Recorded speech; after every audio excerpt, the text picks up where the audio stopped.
पंजाबी के रिस्पेक्ट देता हूँ, मगर हमको हिंदी उर्दू आती है। आप उर्दू में पूछेंगे तो मैं बोलूँगा।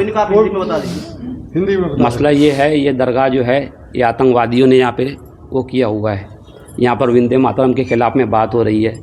यहाँ पर जो है तो पाकिस्तान परमाणु बम बना रहे तो उसके बारे में बात हो रही है। हिंदू मुसलमानों के ख़िलाफ़ में यहाँ तफरका पैदा किया जा रहा है। कहा जाता है कि भाई हिंदू मुसलमान सिख, इस दरगाह में हिंदू सिख नहीं आए। और इस दरगाह के अंदर जो है ना हमने जो मुक़द्दसात रखे थे उसकी इस मौलवी ने तौहीन की।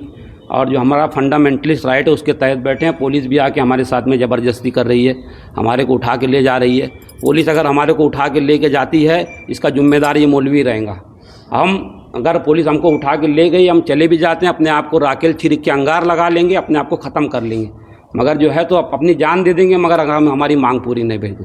क्योंकि जो है ये जो जगह है ये सूफी संतों की जगह है। इसके ऊपर जो है तो दूसरे दहशतगर्द बैठे हुए हैं, टेररिज्म बैठे हुए हैं। कल के आप लोग मीडिया वाले हमारे से सवाल करते हैं कि तुम मुसलमान लोग दहशतगर्द रहते हैं। आज ये वंदे मातरम पढ़ रहे हैं तो हम आप लोगों को बता रहे हैं तो गलत कर रहे हैं सर।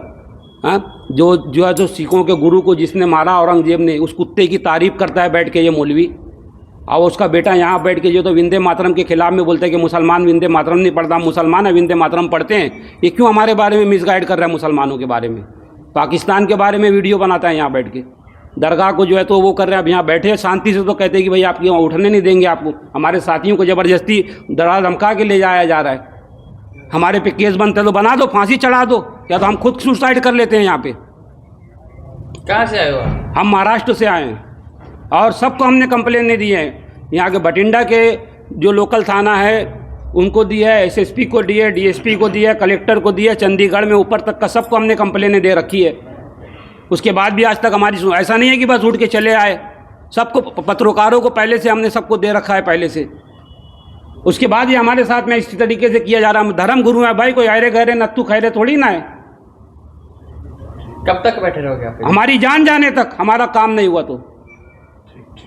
और भी आज हमारे साथ चले गए। अब करबला वाले इमाम हुसैन के वंशज वो हैं मानने वाले, जान कटाएंगे। इमाम ज़माना के सिपाही हम। अगर जबरदस्ती जबरदस्ती उठा के लेके जाए, घसीट के हमको जबरदस्ती लेके जाए, हम तो नहीं उठने वाले।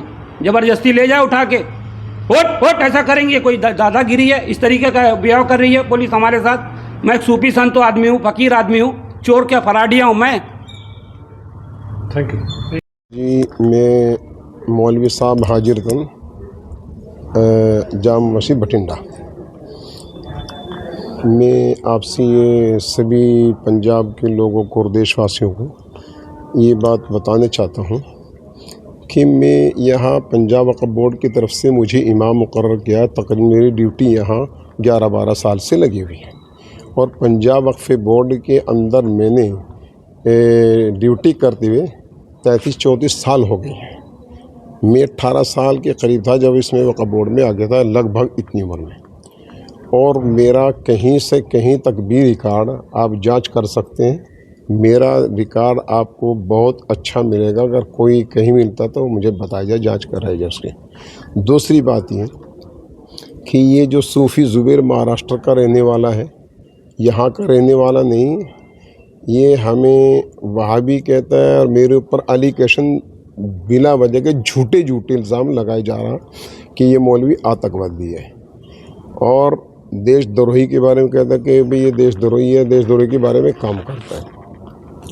और इसके अलावा पत्नी अनाप शनाप क्या क्या गलत अल्फाज इस्तेमाल करते हैं। मेरी आस्था को बहुत ठेस पहुंच रही है।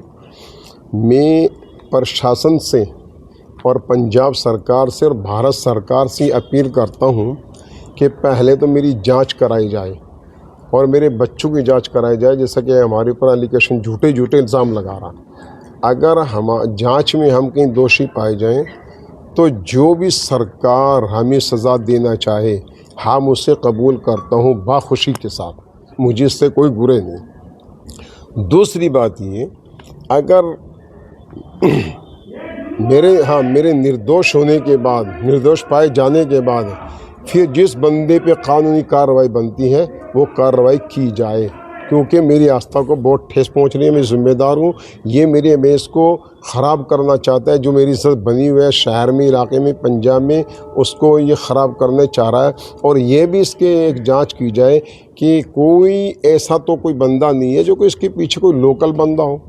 जो इन्हें सपोर्ट करता हो या इन्हें गाइड करता हो या व्हाट्सएप द्वारा फ़ोन द्वारा इन्हें गलत गाइड करता हो, उसकी भी जांच कराए। कोई ऐसा बंदा इसके पीछे नहीं है। बस मेरी आपसे धन्यवाद। ये कैसे पहुंचे, इनका कोई इनका कभी आए हैं यहाँ पे जैसे? या 1-2 बार ये पहले आए थे ऐसी दरगाह पे जिस तरीके आज आए हुए हैं।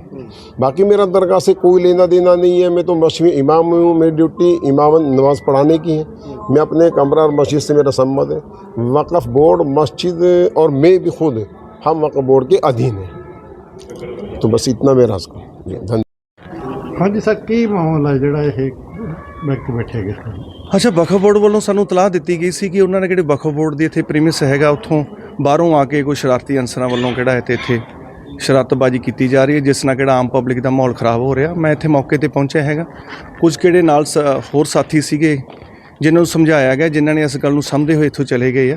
ਲੇਕਿਨ ਫਿਲਹਾਲ ਮੈਂ ਮੌਕੇ ਤੇ ਮੌਜੂਦ ਹੈਗਾ ਤੇ ਜਿਸ ਤਰ੍ਹਾਂ ਦਾ ਵੀ ਯੋਗ ਜਾਂ ਕਾਨੂੰਨ ਦੇ ਦਾਇਰੇ ਦੇ ਵਿੱਚ ਕਿਹੜੀ ਵੀ ਕਾਰਵਾਈ ਆਈ ਉਹ ਬਿਲਕੁਲ ਕੀਤੀ ਜਾਊਗੀ। ਕੋਈ ਕੁਝ ਅਜਿਹੇ ਸ਼ਬਦ ਬੋਲ ਰਹੇ ਕਹਿੰਦੇ ਵੀ ਇੱਥੇ ਤਾਂ ਅੱਤਵਾਦੀ ਰਹਿ ਰਹੇ ਹੈਗੇ। ਦੇਖੋ ਜੀ, ਇਹ ਇਸ ਦਾ ਵਰਸ਼ਨ ਹੋ ਸਕਦਾ ਹੈਗਾ, ਲੇਕਿਨ ਕੋਈ ਤੁਸੀਂ ਵੀ ਇੱਥੇ ਆਮ ਸ਼ਹਿਰ ਦੇ ਵਾਸੀ ਵੀ ਹੋ, ਐਸੀ ਕੋਈ ਗੱਲਬਾਤ ਨਹੀਂ ਕਿ ਕਿੰਨਾ ਮੇਰੇ ਧਿਆਨ ਦੇ ਵਿੱਚ ਇੱਥੇ ਸਮੇਂ 'ਚ ਆਇਆ। ਲੇਕਿਨ ਇਹਦਾ ਵਰਸ਼ਨ ਹੋ ਸਕਦਾ, ਇਸ ਲਈ ਇਹਨੂੰ ਕਿਹਾ ਕਿ ਤੁਸੀਂ ਆਪਦੇ ਪ੍ਰਬੰਧਕ ਕਿਸੇ ਵੀ ਅਧਿਕਾਰੀਆਂ ਨੂੰ, ਸੀਨੀਅਰ ਅਧਿਕਾਰੀਆਂ ਨੂੰ ਕੋਈ ਵੀ ਤੂੰ ਆਪਦੀ ਮੰਗ ਦੇਣੀ ਆ ਤੂੰ ਦੇ ਸਕਦਾ ਹੈਗਾ, ਲੇਕਿਨ ਆਪਦਾ ਕਿਹੜਾ ਪ੍ਰੋਟੈਸਟ ਹੈਗਾ ਤੂੰ ਇਸ ਤਰੀਕੇ ਨਾਲ ਕਿਹੜਾ ਹੈ ਰੌਲੇ ਰੱਪੇ ਨਾਲ ਜਾਂ ਸ਼ਾਂਤੀ ਭੰਗ ਨਾਲ ਨਹੀਂ ਕਰ ਸਕਦਾ, ਕਿਉਂਕਿ ਇਹ ਪਬਲਿਕ ਪਲੇਸ ਹੈਗੀ ਆ। ਇਸ 'ਤੇ ਕਿਹੜੀ ਹੈਗੀ ਜੇ ਕਾਨੂੰਨ ਦੇ ਦਾਇਰੇ ਦੇ ਵਿੱਚ ਇਹ ਕਾਰਵਾਈ ਆਉਂਦੀ ਹੋਈ ਤਾਂ ਬਿਲਕੁਲ ਅਮਲ 'ਚ ਲਿਆਂਦੀ ਜਾਊਗੀ। ਕੋਈ ਪਹਿਲਾਂ ਦਿੱਤੀ ਹੈ ਸਰ ਕੰਪਲੇਂਟਾਂ ਇਹਨਾਂ ਵੱਲੋਂ ਕੋਈ ਅੱਜ ਇਸ ਤੋਂ ਪਹਿਲਾਂ ਦੱਸਿਆ ਗਿਆ ਹੋਵੇ ਪ੍ਰਸ਼ਾਸਨ ਨੂੰ ਇਸ ਧਰਨੇ ਪ੍ਰਦਰਸ਼ਨ ਬਾਰੇ? ਦੇਖੋ ਜੀ, ਬਿਲਕੁਲ ਵਕਫ ਬੋਰਡ ਵਿਭਾਗ ਨੇ ਸਾਨੂੰ ਪਹਿਲਾਂ ਹੀ ਐਡਵਾਂਸ ਸੂਚਿਤ ਕੀਤਾ ਹੋਇਆ ਇਸ ਬਾਰੇ, ਤਾਂ ਹੀ ਅਸੀਂ ਲਗਾਤਾਰ ਇੱਥੇ ਇਸ ਗੱਲ ਦੀ ਨਿਗਾਹ ਬਣਾਈ ਹੋਈ ਸੀਗੀ ਤੇ ਇਸ ਨੇ ਵੀ ਸੋਸ਼ਲ ਮੀਡੀਆ 'ਤੇ ਆ ਰਹੀਆਂ ਵੀਡੀਓਜ਼ ਵਾਇਰਲ ਕੀਤੀਆਂ ਹੈਗੀਆਂ। ਲੇਕਿਨ ਵਕਫ ਬੋਰਡ ਨੇ ਇਹ ਸਾਰੀ ਗੱਲ ਨੂੰ ਬਰੀਕੀ ਨਾਲ ਦੇਖ ਰਿਹਾ, ਸੀਨੀਅਰ ਅਧਿਕਾਰੀਆਂ ਦੇ ਵੀ ਇਸ ਗੱਲ ਦੇ ਵਿੱਚ ਧਿਆਨ ਦੇ ਵਿੱਚ ਹੈਗਾ ਤੇ ਜੋ ਵੀ ਕਾਨੂੰਨ ਦੇ ਦਾਇਰੇ ਦੇ ਵਿੱਚ ਆਇਆ ਉਹ ਕਾਰਵਾਈ ਕੀਤੀ ਜਾਏਗੀ। ਇਹਦੇ ਵੱਲੋਂ ਵੀ ਕਿਹਾ ਜਾ ਰਿਹਾ ਕਿ ਵੀ ਮੈਂ ਦਰਖਾਸਤਾਂ ਦਿੱਤੀਆਂ ਸੀ ਪਰ ਉਹ ਤੇ ਕੋਈ ਕਾਰਵਾਈ ਨਹੀਂ ਹੋਈ। ਦੇਖੋ ਜੀ, ਕੋਈ ਵੀ ਬੰਦਾ ਹੈਗਾ ਇੰਡੀਪੈਂਡੈਂਟ ਹੈ, ਦਰਖਾਸਤਾਂ ਦੇ ਸਕਦਾ। ਇਸ ਲਈ ਇਸ ਨੂੰ ਇਹੀ ਕਿਹਾ ਕਿ ਜੇ ਤੇਰੀ ਕੋਈ ਦਰਖਾਸਤ ਮੰਗਾ ਜਾਂ ਕੋਈ ਤੁਹਾਡੀ ਸਟੇਟਮੈਂਟ ਲਿਖਾਉਣਾ ਚਾਹਣਾ ਜਾਂ ਕਿਸੇ ਵੀ ਵਿਸ਼ੇ ਦੀ ਪੜਤਾਲ ਤੂੰ ਕਰਾਉਣਾ ਚਾਹਣਾ ਤਾਂ ਉਹ ਆਪਦੀ ਨਿਯਮ ਦੇ ਦਾਇਰੇ ਦੇ ਵਿੱਚ ਰਹਿ ਕੇ ਤੂੰ ਆ ਕੇ ਕਰਵਾ ਸਕਦਾ। ਲੇਕਿਨ ਇਸ ਤਰ੍ਹਾਂ ਦਾ ਕਿਹੜਾ ਕੋਈ ਪ੍ਰੋਟੈਸਟ ਹੈ ਕਿਹੜਾ ਕੋਈ ਕਾਨੂੰਨ ਦੇ ਜੱਦ ਦੇ ਵਿੱਚ ਨਹੀਂ ਆਉਂਦਾ, ਇਸ ਤਰ੍ਹਾਂ ਦੇ ਨੂੰ ਕਰਨ ਤੋਂ ਇਹਨੂੰ ਮਨਾਹੀ ਕੀਤੀ ਗਈ ਹੈ। ਫਿਲਹਾਲ ਮਾਹੌਲ ਸ਼ਾਂਤੀਪੂਰਨ ਆ ਬਿਲਕੁਲ ਜੀ, ਮਾਹੌਲ ਸ਼ਾਂਤੀਪੂਰਕ ਆ। ਸਾਰੇ ਕਿਹੜੇ ਹੈਗੇ ਆ PCR ਨੂੰ ਇੱਕ ਵਾਰੀ ਇੱਥੇ ਬੁਲਾ ਲਿਆ ਗਿਆ ਤਾਂ ਕਿ ਪਬਲਿਕ ਨੂੰ ਹਰ ਪੱਖੋਂ ਸੇਫ ਰੱਖਿਆ ਜਾ ਸਕੇ।